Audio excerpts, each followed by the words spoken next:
Good evening students. आज हम Newton's law of motion का लास्ट पार्ट ले रहे हैं, that is angle of repose discuss करेंगे। एक तो हम इससे पहले हमने फ्रिक्शन डिस्कस किया था, उसमें लिमिटिंग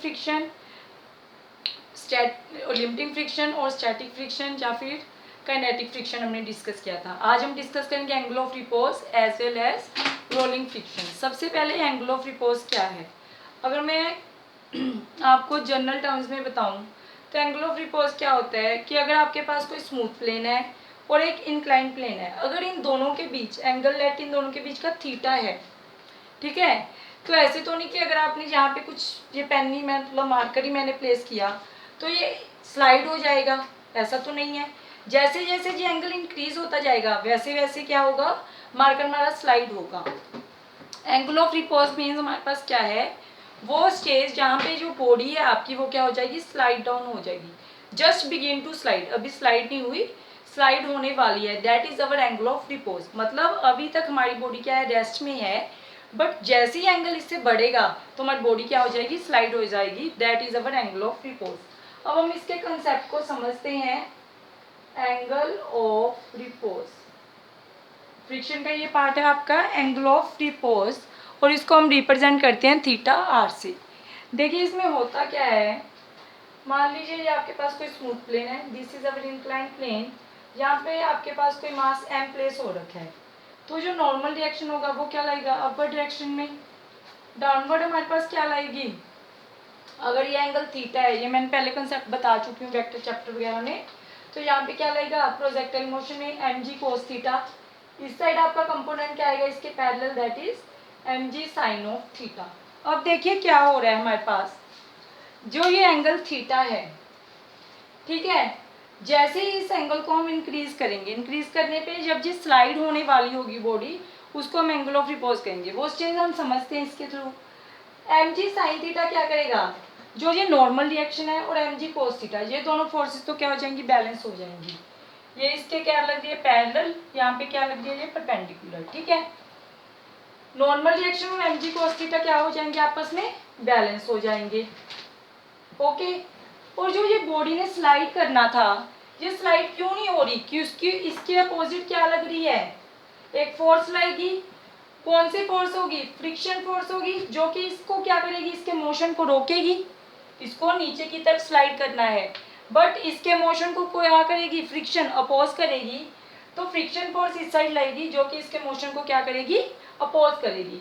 और जो यहाँ पे मैक्सिमम फ्रिक्शन लगता है उसको आप क्या बोलते थे, लिमिटिंग फ्रिक्शन, जो इसकी मैक्सिमम वैल्यू होती है उसको हम बोलते थे लिमिटिंग फ्रिक्शन। और इसको आप रिप्रेजेंट किससे करते थे, एफ एस से और एफ लिमिटिंग से, और ये किसके इक्वल होता था, म्यू एस एन के, म्यू एस, बट एन हमारा किसको बैलेंस करता है, एम जी कोस थीटा को। तो यहाँ पे जो हमारे पास लिमिटिंग फ्रिक्शन है, जो कि हमारा एम जी साइन थीटा को, ब्लॉक को नीचे एन से रोक रहा है, वो क्या है, mu s m ji cos of theta. अब क्या हो रहा है हमारे पास, अब हमारे पास जो ये थीटा एंगल है, ठीक है, अब क्या होगा, हमारे पास पहले तो हमने थीटा क्या ले रहे हैं, हम एज्यूम कर रहे हैं कि आपके पास जो थीटा है वो क्या है, स्मॉल है। एज्यूम करिए कि थीटा स्मॉल है, अगर थीटा स्मॉल है तो साइन थीटा भी क्या होगा, स्मॉल होगा, बट आपके पास जो कोस थीटा होगा वो क्या होगा, लार्ज होगा, क्योंकि अगर हम थीटा को 0 ले रहे हैं, साइन 0 0, कोस 0, लेकिन क्या हो जाएगा 1, मैक्सिमम वैल्यू आ जाएगी इसकी। अब एक कंडीशन ऐसी आई कि यहाँ पे हमारे पास एक कंडीशन आई हमारे पास, यहाँ पे आपके पास जो साइन थीटा और कोस थीटा है, जो ये वाला कंपोनेंट है और ये वाला कंपोनेंट, फ्रिक्शन फोर्स और ये दोनों क्या हो रही है, आपस में बैलेंस हो रही है। मीन्स एम जी साइन थीटा आपकी इक्वल होगी किसके, जो हमारे पास जहाँ पे लिमिटिंग फ्रिक्शन है, that is mu s m ji cos of theta की। ये जब कंडीशन आई, इसी को आप क्या बोलते हो, angle of repose, that is theta r, जहाँ पे वो इस बॉडी को स्लाइड नहीं होने दे रहा, बस बॉडी, लेकिन अगर इस एंगल से इंक्रीज हुई इसकी वैल्यू, तब ये क्या हो जाएगी, जस्ट स्लाइड हो जाएगी। तो यहाँ पे एम जी से एम जी कैंसिल हो गया, क्या बचा आपके पास, साइन अपॉन कोस आया, sine theta R upon cos theta R is equal to क्या आ जाएगा हमारे पास, mu S. So mu S हमारा क्या आ जाएगा, जहाँ से mu S is equal to ten theta R. और हमारे पास एंगल ऑफ रिपोज निकालना था आपने, टेन इनवर्स म्यू एस किसके इक्वल आ गया हमारा, थीटा आर के। एंड थीटा आर यही क्या है हमारे पास, this is our angle of repose. अब देखिए नेक्स्ट क्या है हमारे पास, अब मान लो आपने थीटा को इंक्रीज कर दिया। नेक्स्ट कंडीशन हमने क्या ले ली कि हमने थीटा को इंक्रीज किया। जब थीटा मेरा इंक्रीज होगा तो साइन थीटा की मैक्सिमम वैल्यू 90 पे होती है, साइन 90 पे 1, कोस थीटा मेरा क्या हो जाएगा, स्मॉल हो जाएगा, थीटा मेरा इंक्रीज हो जाएगा और इस पॉइंट पे क्या हो जाएगा, मेरी बॉडी स्लाइड हो जाएगी। ठीक है, मीन्स मेरे पास क्या हुआ, यहाँ से मेरे पास 3 कंडीशंस बनी। फर्स्ट कंडीशन तो मेरे पास क्या हुई कि अगर तो मेरा जो थीटा है वो लेस देन है थीटा आर से। सेकंड कंडीशन क्या हुई मेरे पास, अगर थीटा और थीटा आर इक्वल हैं। थर्ड कंडीशन क्या हुई, अगर थीटा मेरा थीटा आर से ग्रेटर है। और जो एंगल ऑफ रिपोज है थीटा आर, वो क्या है मेरे पास, maximum theta at which body is at rest. ठीक है, ये वो थीटा है जहाँ पे बॉडी मेरी क्या है, अभी रेस्ट पे है। और या फिर हम बोल सकते हैं मैक्सिमम थीटा आफ्टर विच, या फिर maximum theta at which body just begins to slide. अगर इससे थोड़ा सा भी मेरा थीटा ऊपर हुआ, थोड़ा सा भी, ठीक है, साथ के साथ बॉडी ने क्या कर जाना है, इस ब्लॉक ने क्या कर जाना है, स्लाइड कर जाना है और स्लिप हो जाना है। अगर तो थीटा की वैल्यू आपकी थीटा आर से कम है, तब हमारे पास क्या आएगा, स्टैटिक और लिमिटिंग फ्रिक्शन। ठीक है, यहाँ पे बॉडी मेरी क्या रहेगी, रेस्ट में रहेगी। अगर मेरा थीटा आर के इक्वल हो गया, अगर मेरा थीटा आर के इक्वल हुआ, तो इस केस में क्या होगा, जस्ट अबाउट टू स्लाइड। यहाँ पे ये क्या होगा, जस्ट अबाउट टू स्लाइड, यहाँ पे ये स्लाइड होने वाली है बस बॉडी। और अगर थीटा मेरा थीटा आर से इंक्रीज हो गया, तो यहाँ पे मेरे पास क्या आ जाएगा, काइनेटिक फ्रिक्शन। और यहाँ पे जो इसकी वैल्यू है वो क्या आ जाएगी, म्यू के एन एफ के। ठीक है, यहाँ पे ये क्या आएगी, f s is equal to mu s n. Clear है, ये तीनों के सब हमें ध्यान में रखने हैं for the angle of repose. ठीक है, एंगल ऑफ रिपोज के बाद हमारे पास सेकंड टॉपिक आता है, that is rolling friction. But इसके पहले हम एक न्यूमेरिकल डिस्कस कर लेते हैं इसका छोटा सा। देखिए एंगल ऑफ रिपोज पे आपको क्या गिवन है कि आपके पास जो एंगल ऑफ रिपोज है, लेट दैट इज 45 डिग्री। ठीक है, angle of repose theta are वो हमारे पास 45 डिग्री गिवन है। आपको क्या फाइंड आउट करना है, आपको फाइंड आउट करना है if body is at rest और motion, calculate find if body is at rest or motion, find acceleration। और आपको ए भी फाइंड आउट करना है, that is acceleration and frictional force तो सबसे पहले तो हम क्या करेंगे, इसका डायग्राम बनाएंगे। अब डायग्राम के अकॉर्डिंग क्या है हमारे पास, जो ये थीटा है, लेट दिस इज 30 डिग्री। यहाँ पे आपके पास ब्लॉक है एम। ठीक है, यहाँ पे हमारे पास फोर्स क्या लगेगी, इस side M ji cos of theta. ठीक है, इस साइड क्या लगेगी मेरे पास, M ji sine of theta mean sine 30। इधर लगेगा मेरे पास एम जी कोस 30। यहाँ पे मेरे पास स्टैटिक फ्रिक्शन आएगा। ठीक है, यहाँ पे मेरे पास क्या आ जाएगा, नॉर्मल रिएक्शन। अब देखिए यहाँ पे जो थीटा है, जो गिवन थीटा है, that is less than theta r. तो मुझे क्या पता चल रहा है कि बॉडी मेरी क्या रहेगी, रेस्ट में।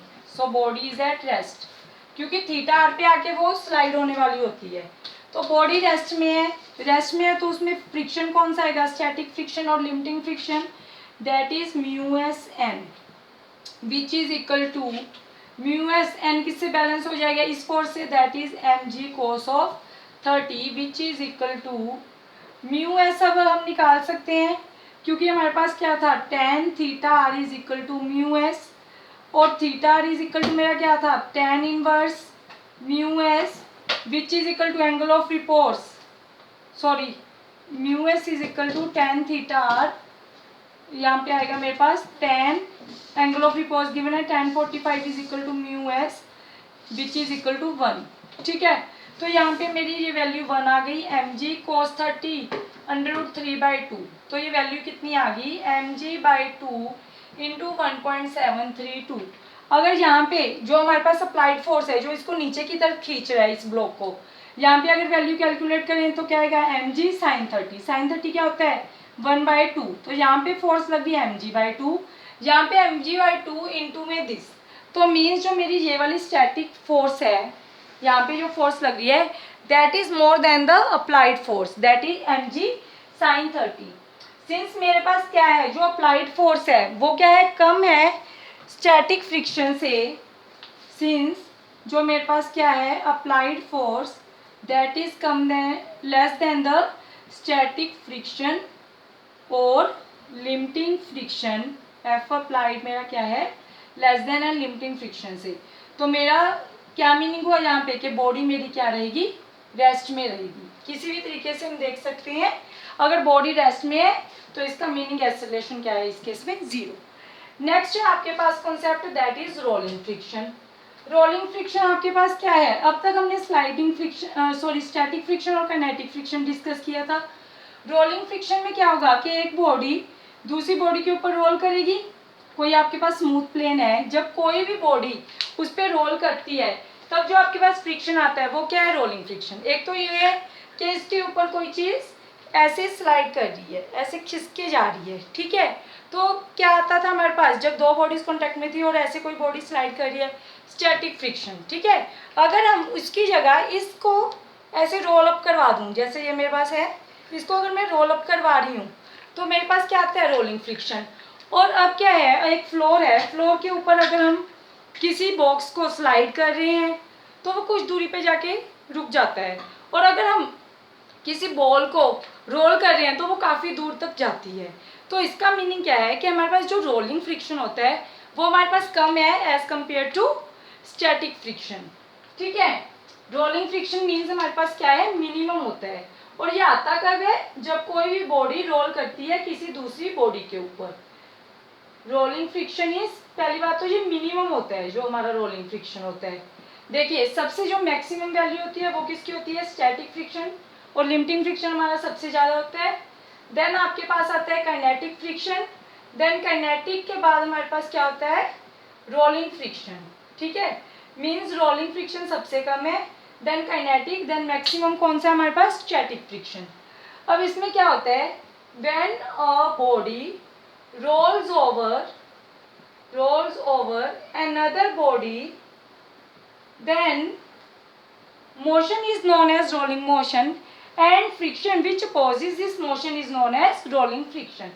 अब इस केस में होता क्या है, मान लो ये हमारे पास कोई बॉडी है और यहाँ पे हमारे पास क्या है, एक स्मूथ प्लेन है, तो यहाँ पे एक गड्ढा सा बन जाएगा जब ये बॉडी उसके ऊपर रोल करती है, ठीक है। जब ये बॉडी स्मूथ प्लेन पे वो करेगी तब क्या होगा, ये प्रेशर लगाएगी, प्रेशर इंक्रीज हो जाता है, इसका जो बॉडी का सरफेस कांटेक्ट में आ रहा है अब वो कम आ रहा है, तो यहाँ पे क्या लगता है, प्रेशर लगता है। प्रेशर लगने से क्या होगा, यहाँ पे एक डिप्रेशन हो जाएगा, गड्ढा सा बन जाता है, क्योंकि इस बॉडी को क्या करना पड़ रहा है, दो चीज़ें करनी पड़ रही, एक तो इसको क्लाइंब अप करना पड़ रहा, एक बार इसको यहाँ से इसके मॉलिक्यूल से डिटैच होकर ऊपर की तरफ जाना है। तो ये दोनों जो फोर्सेस हैं, एक बार क्लाइंब अप करना और दूसरा डिटैच होना, ये दोनों मिलके इसको क्या देते हैं, रोलिंग फ्रिक्शन। Thank you.